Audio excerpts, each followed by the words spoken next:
கயல், சொல்லுங்க மேடம். அவங்க எல்லாரும் நான் ஜெயிச்சேன்னு நினைச்சிட்டு இருக்காங்க. ஆனா எனக்கு தெரியும் நான் ஜெயிக்கல. நீங்க என்ன ஜெயிக்க வச்சிருக்கீங்க.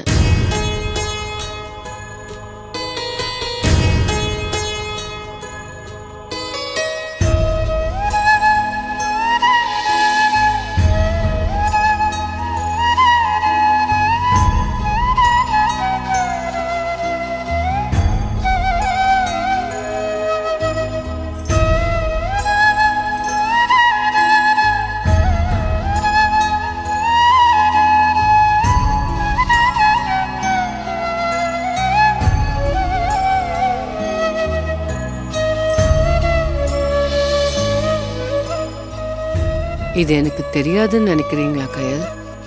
நீங்க விட்டு கொடுத்தது எனக்கு தெரியும். அதை நான் கவனிச்சேன். இல்ல மேடம், அப்படியெல்லாம் ஒண்ணும் இல்லையே. பொய் சொல்லாதீங்க.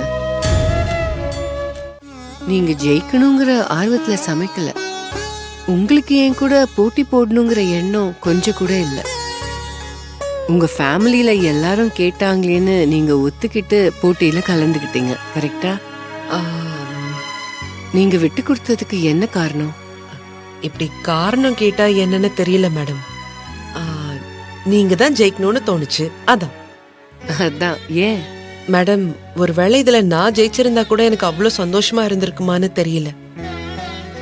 ஆனா நீங்க ஜெயிச்சதும் ஏதோ நான் ஜெயிச்ச மாதிரி எனக்குள்ள அவ்வளவு சந்தோஷமா இருக்கு.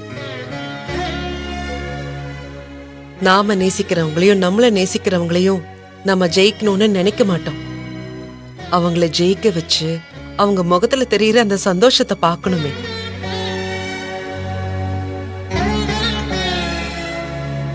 அந்த சந்தோஷத்தை தான் உங்க முகத்துல பார்க்கணும்னு ஆசைப்பட்டேன், அவ்வளவுதான். எனக்கு என்ன சொல்றதுன்னே தெரியல. மூர்த்தி உங்களை பத்தி நிறைய சொல்லிருக்காரு. அப்பவே யோசிச்சிருக்கேன், இப்படியெல்லாம் ஒருத்தரால இருக்க முடியுமான்னு நினைச்சிருக்கேன்.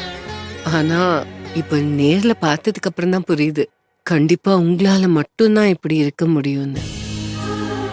உங்க மனசு எல்லாருக்கும் வந்துடாது கயல்.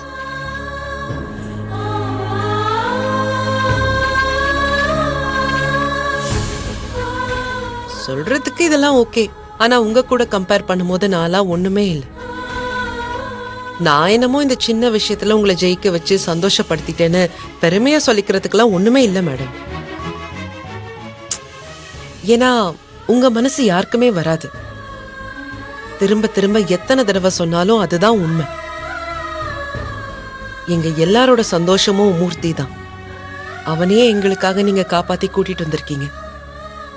அதுக்கெல்லாம் நான் ஈடா என்ன செஞ்சிட முடியும்? எங்க ஃபீலிங்ஸ் எல்லாம் புரிஞ்சுக்கிட்டு எங்களுக்காக எங்க அண்ணனை தேடி கண்டுபிடிச்சு நீங்க சொன்ன வார்த்தையை காப்பாத்தி எங்க கண்ணு முன்னாடி கொண்டு வந்து நிப்பாட்டி இருக்கீங்கல்ல. உங்களை மாதிரி ஒருத்தர் முன்னால நாங்கெல்லாம் ஒண்ணுமே இல்ல. எல்லாத்துக்கும் மேல நாங்க மிடில் கிளாஸ் ஃபேமிலி. ஆனா உங்க மனசுல அந்த மாதிரி ஒரு எண்ணம் கொஞ்சம் கூட இல்லாம நாங்க அன்பா கேட்ட ஒரே வார்த்தைக்காக எங்க கூட இதே வீட்ல தங்குறதுக்கு சம்மதிச்சதோட எங்க குடும்பத்துல ஒரு ஆளா மாறி எல்லார் மேலயும் அன்பாவும் அக்கறையாவும் மனசுல எந்த விதத்திலயும் ஒரு சலிப்போ சலனமோ இல்லாம பழகுறீங்க பாத்தீங்களா? நீங்க தான் கிரேட். உங்க முன்னாடி இந்த சமையல் போட்டியில தோத்து போறதெல்லாம் ஒண்ணுமே இல்ல. உங்க நல்ல மனசுக்கு எதை வேணாலும் விட்டு கொடுக்கலாம். உங்க அன்புக்காக உயிரை கூட கொடுக்கலாம்.